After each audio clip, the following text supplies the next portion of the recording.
All right, this thing on, you guys can hear me? Okay, cool. I wanted to welcome Marnik on. What happened to that? Thank you guys, thank you. It's great to be here. It's great to be back at OpenSlava. I was last here before COVID, so I'm glad to see everybody made it through COVID. We're back live. I was reminded by the organizers, I actually participated in a virtual session. How many of you did the virtual session? Was it 1 year or 2 years we did virtual? 1 year? Few of you? Okay, great. So it's good to be back, and it's great to be talking about AI, right? You guys all excited about AI?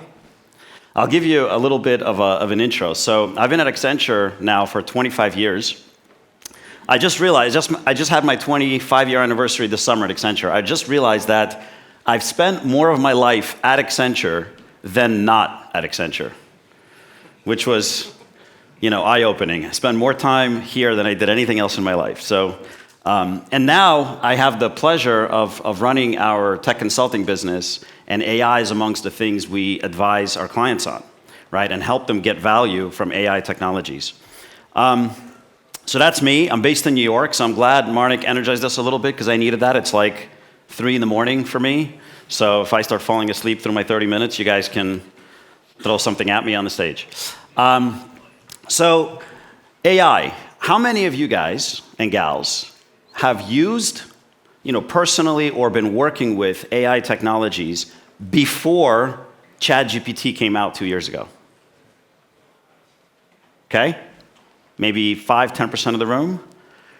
What about now? Heard of AI, using AI, personally, professionally? If you're not, you're probably in the wrong room. So you can see how AI has really, it's here, right? As they say, the future is here. It's just not evenly distributed. So AI is here. It's inevitable, okay? And you can see and hear all kinds of stats around AI. I'm not going to repeat stuff you hear out in the market all the time, but I will share my 3 favorite ones. So with tech, I've seen many waves of technology adoption in my 25+ year career, right? We've seen cloud, we've seen digital, we've seen open source technology, we've seen all kinds of technology adoption. And for most of it, in business, it was the techies that had to push the tech agenda and the innovation agenda up into the organization, up into the business, up into the C-suite, right?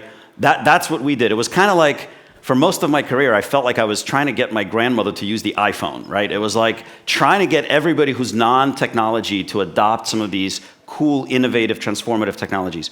Well, with AI, I think this is the first time that technology is being pushed down into the organization, into the techies, and not just by the business, not just by the C-suite, but actually by the boards. Right? I have not been to a board presentation in the last year that has not talked about AI, how we're using AI. They're asking their technologists, their business, partners, business parts of their organization, how are we adopting AI? This has become a board agenda. So I think that's a really different and transformative, trend with this tech. The other one that I really like is that, organizations have 2 types of data. They have transactional data. So when you withdraw money from your checking account, there's a little transaction that goes in some system that says you withdrew $20, right? And then they have, that's called transactional kind of structured data. And then they have unstructured data. And a lot of the unstructured data organizations have is really where their value is. It describes their processes. It describes their knowledge. It describes all the things that they're doing. But it's not structured. It's not easy to analyze.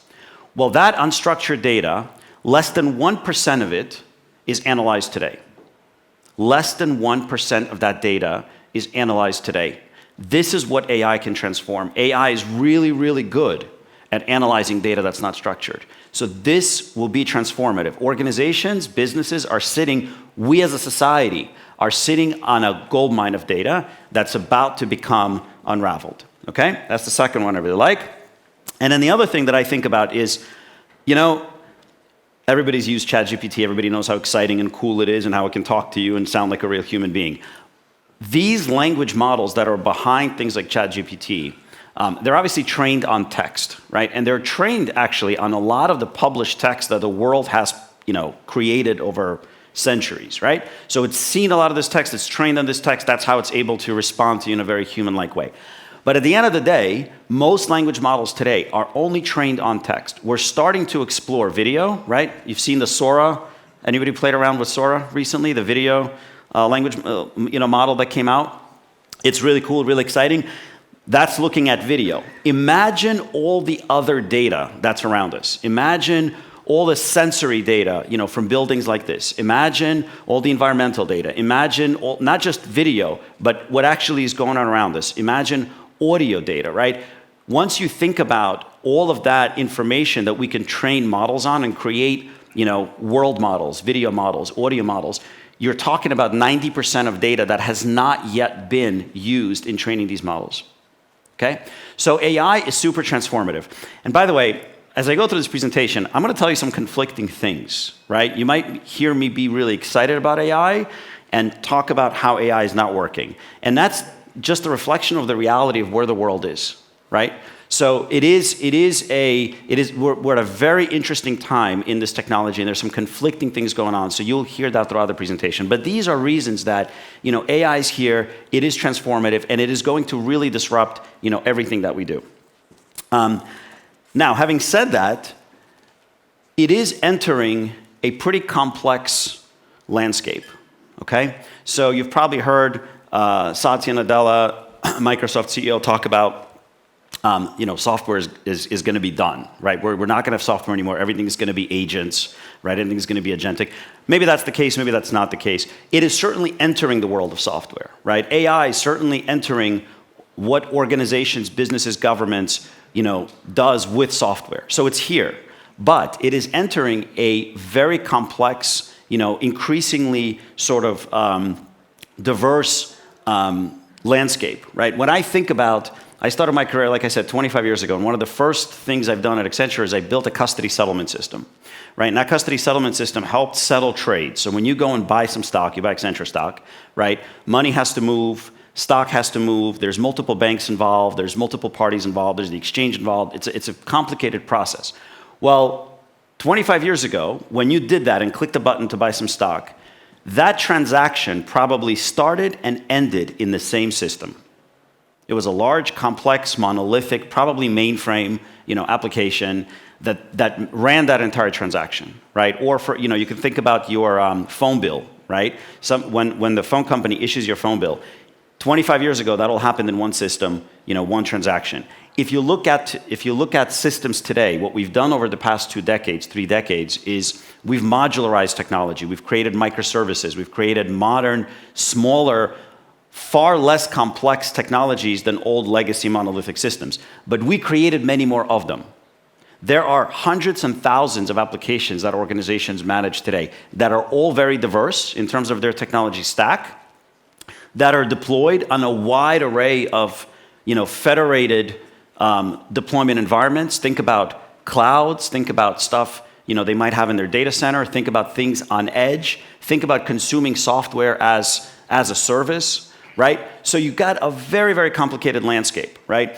Add to that the proliferation of tools. Add to that what's going on with security and compliance. Add to that all the political chaos, right, that we're seeing, and how that's driving tech, how that's driving sovereign technologies, as an example, right? And you've got a very, very complex landscape. So AI is entering a technology landscape that's already becoming hugely more complicated, and that's a challenge, okay? So when I think about what AI is going to disrupt and what it's going to do, I think about these 5 things. And let's go through them. So I think first and foremost, AI is going to disrupt how we experience and how we interact with tech. So if you think about it, for most of our lives, we've interacted with technology through a keyboard and a screen. Does anybody know when the keyboard was invented? Anyone?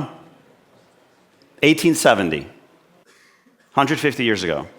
Does anybody know why the keyboard has this weird layout? We call it the QWERTY layout. It's really weird. It's not in an alphabetical order, right? It's not in any kind of natural order. How many of you know why it's laid out that way? A few of you. Okay. Well, for those of you that don't, it's actually hard to believe. They figured out the letters that most commonly appear together in words, and put them as far apart as possible on the keyboard, so that when you hit one after the other, it doesn't jam the typewriter. This is the technology we use from 150 years ago, and that's the reason it was designed that way, and what drives how we interact with tech today. This is nuts, right? For 5,000 years of human history, we've talked to each other, and now we use these ridiculous devices, right, that don't work very well. So that's changing. AI is going to disrupt that, and it already has. And that's actually really exciting because we can be more human again and talk to each other. So it's definitely going to disrupt that. The second thing it's going to disrupt is software.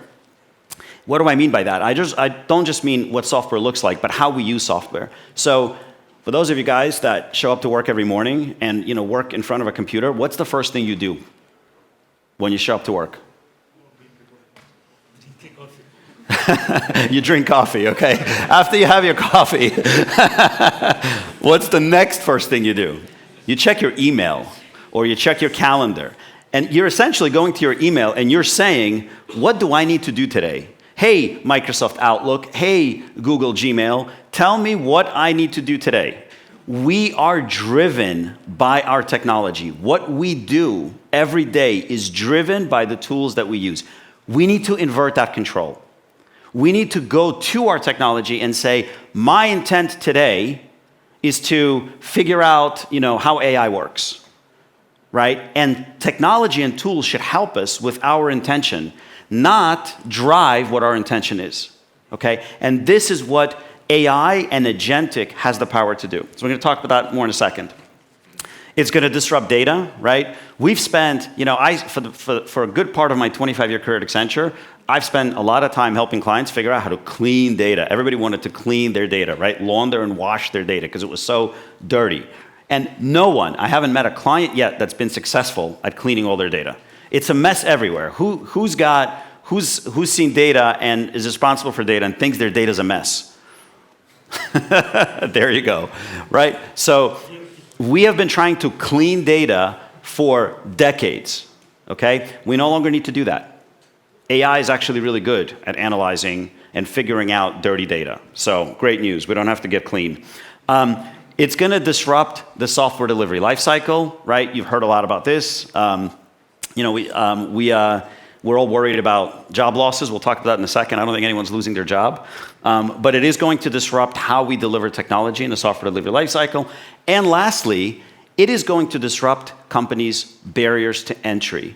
There's a lot of organizations that believe that they are protected because of their scale or because of the data they have or for some other reason. And that's about to be turned on its head because AI can leapfrog and shortcut for organizations a lot of things that they used to consider their protection, their moat, right? I'll give you an example. Think about credit agencies that determine your risk as a creditor, right? Companies like Experian, for example, right? They rely on a bunch of data that they have and processes they've developed 50 years ago to decide if I am a high risk to give a loan to or not a high risk to give a loan to, right? This is what they do.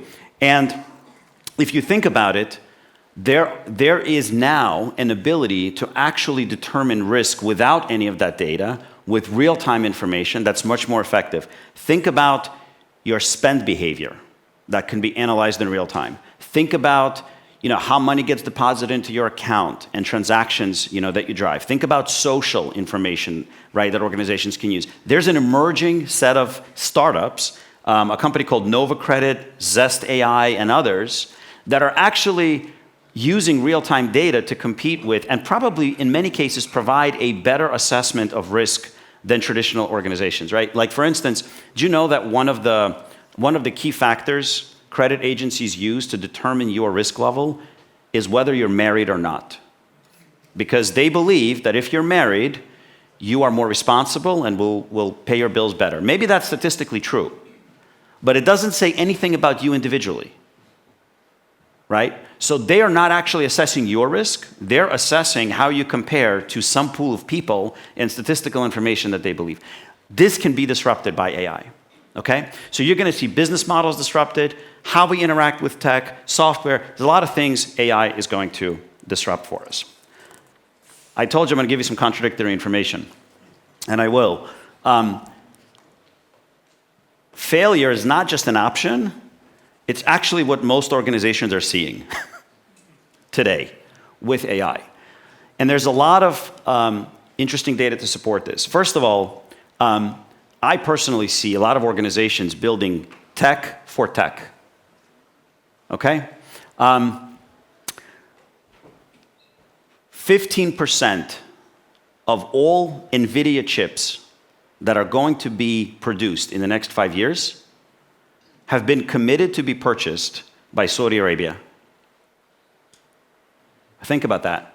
15% of all chips in the next 5 years that NVIDIA is going to produce have been committed to be purchased by Saudi Arabia. I guarantee you, you will struggle for them to come up with 5 use cases today that they're going to use this for, right? And it's not just, it's not just them. I think every organization is investing heavily in AI without knowing what to do with it. And this is a key problem, and it's probably a key sign of a bubble, okay? Implementing AI often fails. This is a famous study. I'm sure a lot of you guys have seen this. This came out a few weeks ago. 95% of AI projects fail, right? I'll give you a couple of examples. Anybody heard of a company called Knightsbridge? Probably not, because they went bankrupt a number of years ago. The reason they went bankrupt is because they've implemented an automated trading algorithm that when it went live, in the first 45 minutes, lost $440 billion. Okay, and this wasn't even that AI, it was a little bit more automation, maybe some light AI, okay? And probably something you guys all know more about or have heard. Anybody heard of the Boeing MAX, 737 MAX? Yeah, how many crashes? 2 crashes, 346 people dead. Why? They were interpreting data from a sensor that's on the nose of the plane that thought, or the interpretation of it implied, that the plane was heading up, and so it automatically tried to push the plane down. It wasn't really going up, so when they pushed it down, it crashed, right? So these are some serious, right, repercussions, but there's much less serious ones, but more common in everyday business, right? Organizations are failing to implement AI effectively. And then finally, if you look in aggregate, all the investment that's being made, a lot of places, a lot of publications are now asking, are we in a bubble, right? Economist published on their front page a couple of weeks ago, this is a $3 trillion bet, and if you read the article, it basically says, is it justified, right? And you're starting to see some very interesting trends, right? Like you might have heard a week or two ago, NVIDIA, who sells chips to OpenAI, has just taken the money that OpenAI pays them for their chips and invested it in OpenAI, so OpenAI can build more data centers and buy chips from NVIDIA, right? That sounds a little bit like a Ponzi scheme to me, right? But at the very least, we should start to ask, how do we be successful in implementing AI? What is the secret to success? And it turns out that the secret to success is actually not all that complicated. In fact, it's very simple. You have to drive business value. AI has to start with business impact, with outcomes, with meaningful things that change the dial on savings or revenue or experience for people or new products or whatever, right? And too often, organizations don't start there. And if you start there, if you think about business value, it doesn't get much more complicated from there. The way you drive business value is by using your insights, turning it into knowledge, okay? And turning that into outcomes. But outcomes in the AI world is actually tricky because AI technologies are inherently probabilistic. They're very good at answering questions with some degree of certainty, right? 99%. Is that good enough certainty to answer a question? Depends on what the question is. What do we call a banking transaction that's 99% accurate? Fraud, right? So you need to go from probabilistic to deterministic transactions. You need to make things happen in the real world. You need to transact, and it needs to be accurate. If you're a hotel company, you can build a chat agent that tells you where to go on your vacation and what hotels are there, and it's all great, but you don't make a cent until somebody books a room, until somebody transacts reserves a room, and pays you money. And to do that, you need to orchestrate a transaction in your enterprise, right? Your enterprise is not just the AI chatbot. You have complex systems, complex business processes. You need to orchestrate across them that transaction in order to drive actual value. So how do we do that? I tell my clients very simply, I think about 4 things. Number 1, you need to rely on your enterprise platforms. They're still really, really important, right? And they're going to be there for foreseeable future. No matter how much you try to clean up your data and modernize that old mainframe, right? Or even new technologies that you've developed in the last few years, they're going to be there and they're going to run your business for a while. What you need on top of that is the enterprise architecture that's going to do that orchestration of transacting from AI technologies. That's really, really important. And we already talked a lot about data, but the way you structure data for AI, right, is through an enterprise knowledge ontology. You need to create your knowledge graph, your knowledge, your body of knowledge, not by moving data into a single location, but creating an integrated view of that data to turn it into knowledge. And of course, on top of that is where you transform your business processes, right? You build your business workflows, you drive that business value. So it's these 4 simple things that organizations need to think about. We've got a whole framework around how to implement that. I'm not going to go into that in the next 10 minutes, but very simply, 4 things. Your workflows, your knowledge, your enterprise architecture, and your core platforms. That's what you should be thinking about when you try to implement and scale AI. So like I said, the key thing for organizations to think about is how do I drive value? And driving value for organizations is not just about, digitizing the process you have. That doesn't work very well. That's automation.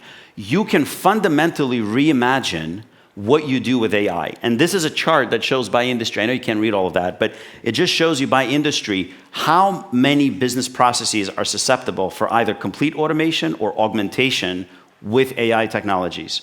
But the key thing is to think about reimagining your business and reimagining what you do, not just digitizing what you do. I built a house 7 years ago, okay? And being the geek that I am, I made it a connected home. I connected everything in there. I've got wires running throughout. I've got, all kinds of technologies in there. And I was very excited to actually not have any light switches. I decided I wasn't going to have any light switches anywhere in my house. Everything was going to be digitized.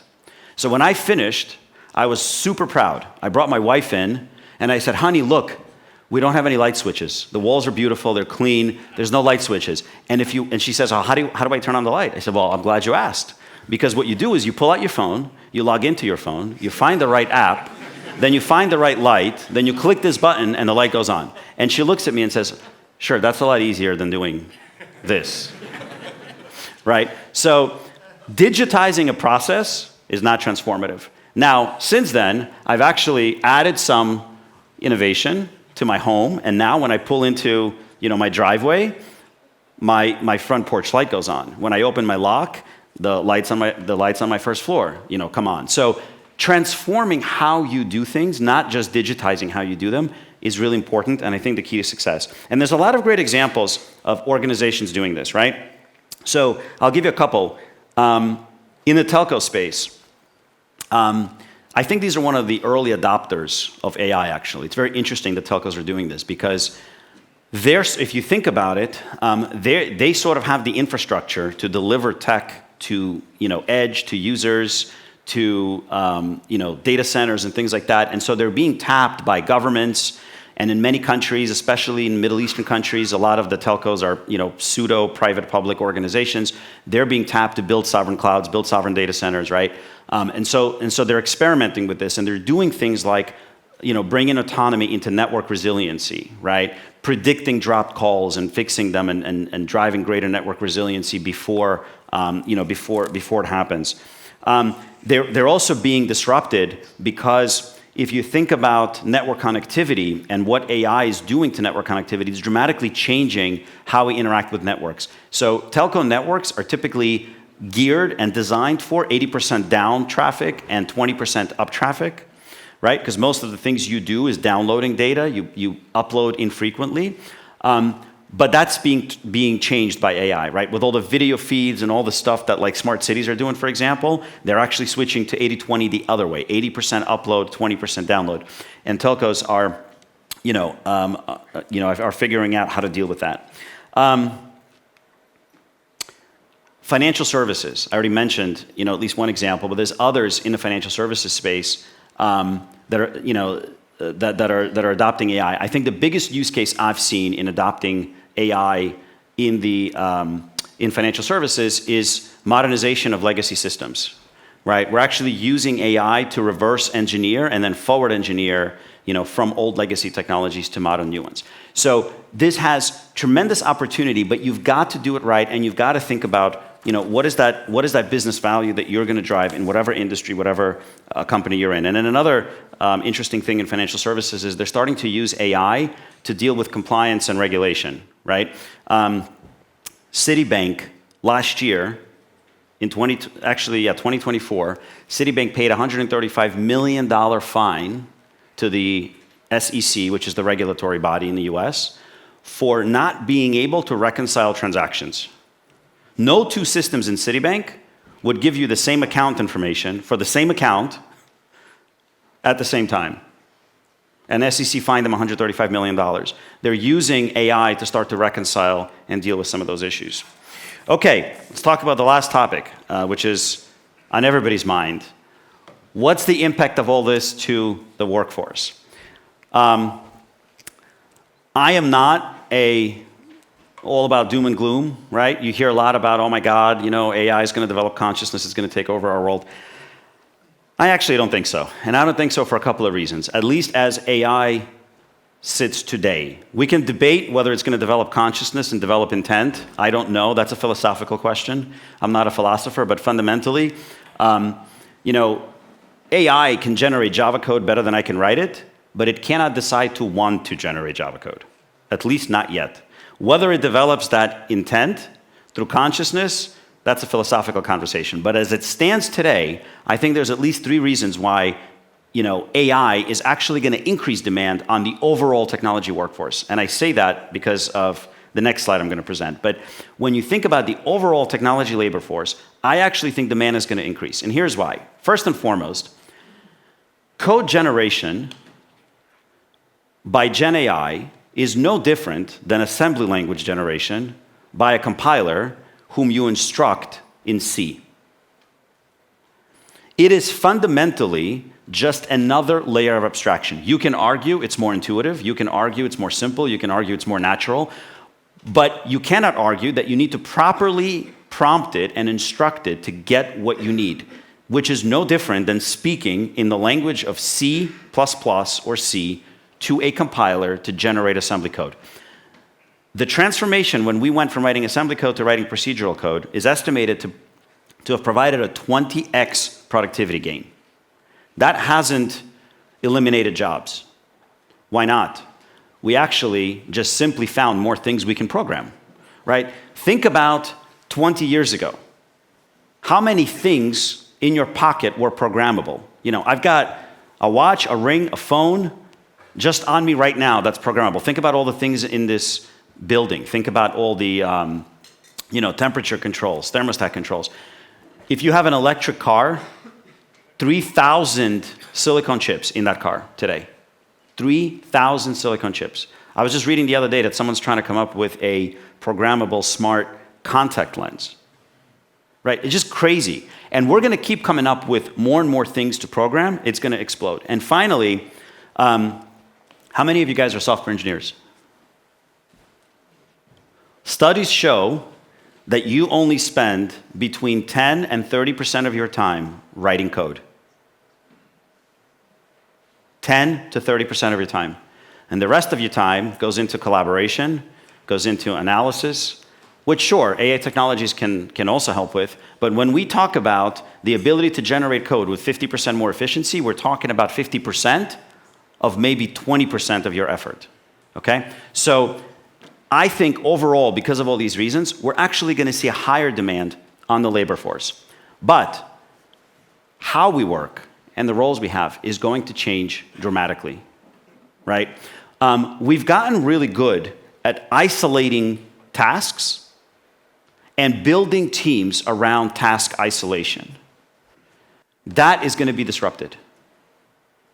Because if your task is just to write documentation for a piece of code, you are going to be much more effective doing that with an agent. And that's why I think Tomasz said it earlier, right? You're not going to lose your job to AI. You're going to lose your job to someone who knows how to use AI.